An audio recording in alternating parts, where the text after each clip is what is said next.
Babayad naman po ma'am ako kaso wala pang trabaho ngayon eh. Di pa ako nakakahanap ma'am ng trabaho eh. Eh, kailan pa? Paano kung di ka makahanap ng trabaho dahil hindi ka makakabayad sa akin? Paano yung negosyo ko, yung pinapaupahan ko? Saka nagbabayad din ako ng kuryente, tubig, araw-araw kong panggastos.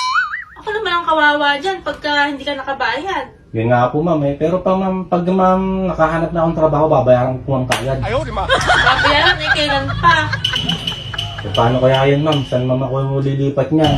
Eh wala ma'am ako matutuluyan. Saka, Kasan ba yung mga gamit mo? eh nandun pa po ma'am sa apartment nyo.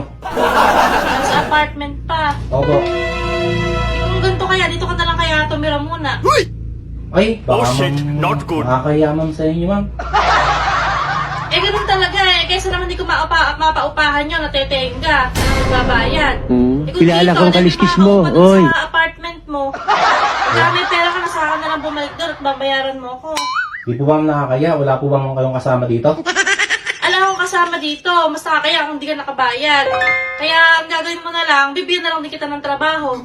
Sige po ma'am, para ma'am makabawi po ma'am ako sa upa ko ma'am sa inyo. Ano po ba ang trabaho? Marunong ka bang maglinis ng bodega? Oo po ma'am, marunong po ma'am maglinis ng bodega. Yung bodega ko doon eh, matagal nang hindi nalilinis, sapot-sapot na. Marunong ka bang drive? Ay, opo ma'am, magaling ma'am ako mag-drive kahit saan po ma'am iskinita, basta may side mirror, papasok po ma'am.